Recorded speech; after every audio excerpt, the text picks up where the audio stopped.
ഇത് ഏബൽ, പ്രായം 19 വയസ്സ്. 7 വർഷം മുൻപാണ് ഏബലിന്റെ പിതാവ് ജൂബിന് KSRTCയിൽ ജോലി കിട്ടുന്നത്.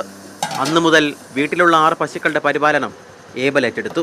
ഏബലിനൊപ്പം പശുക്കളുടെ എണ്ണവും വളർന്നു. ഇന്ന് 25ഓളം പശുക്കൾ ഈ കൈകളിൽ ഭദ്രം. രാവിലെ നമുക്ക് 3 മണിയാകുമ്പോൾ എണീക്കും. രാവിലെ ഒരു ചായ കുടിയൊക്കെ കഴിഞ്ഞിട്ട് താഴോട്ട് വരും. പതുക്കെ മമ്മി ഓരോരോ പരിപാടികളായിട്ട് തുടങ്ങും. പപ്പായും ചാണകം കൊണ്ടുപോയി കളയാനായിട്ട് കൂടും. അത് കഴിഞ്ഞ് പിന്നെ പപ്പ കുളിപ്പീര് തുടങ്ങുമ്പോഴത്തേക്ക് ഞാൻ ഒരു സൈഡിൽ കറവ തുടങ്ങും. 10ാം ക്ലാസ് കഴിഞ്ഞതോടെ പശുക്കൾക്കൊപ്പമുള്ള ജീവിതമായി ഏബലിൻ്റെ സ്വപ്നം. +2 കഴിഞ്ഞതോടെ മുഴുവൻ സമയം ഫാമിലേക്ക് ഇറങ്ങി. പശുക്കളിലെ കൃത്രിമ ബീജസങ്കലനത്തെക്കുറിച്ച് പഠിച്ചു. അതൊരു തൊഴിലാക്കി. ഞാനിപ്പം ഐവറ്റ് എന്ന് പറഞ്ഞ് എറണാകുളം തൃക്കാക്കരയിലൊരു ലാബുണ്ട്. അവിടെ ഫീൽഡ് എക്സിക്യൂട്ടീവായിട്ട് വർക്ക് ചെയ്യുകയാണ്. നമുക്ക് കോട്ടയം ഇടുക്കി സൈഡിലൊക്കെയാണ് ബ്ലഡ് എടുക്കാനായിട്ട് മെയിനായിട്ട് പോകുന്നത്. അതുപോലെ പശുക്കളെ ചെനയ്ക്ക് കുത്തിവെക്കുന്ന പരിപാടിയും ചെയ്യുന്നുണ്ട്. അത് നമ്മുടെ ഈ ഫീൽഡ് ഏരിയയിൽ തന്നെ അത്യാവശ്യം കുഴപ്പമില്ലാതെ ചെയ്തു വരുന്നുണ്ട്.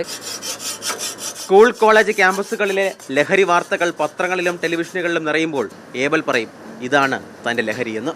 സമയം പോക്കാവുമ്പോഴത്തേക്ക് നമുക്ക് വേറൊരു കാര്യത്തിലോട്ടുള്ള അല്ലെങ്കിൽ ഈ ഒരു ലഹരിയോ അങ്ങനത്തെ ഒരു കാര്യത്തിലോട്ടുള്ള ഇൻട്രസ്റ്റ് വരാതിരിക്കും. മാക്സിമം സമയം ഇതിൽ സ്പെൻഡ് ചെയ്യുമ്പം അതിലോട്ടൊരു ടൈം കിട്ടാതെ വരും. പുതിയ പിള്ളേരാണ്, ജെൻസിയാണ്, ആൽഫയാണ്, എല്ലാവരും ലഹരിയാണ് എന്നൊക്കെ പറയുന്ന ഒരാളാണ്. ഈ ഏബലും ഒരു ജെൻസിയാണ്.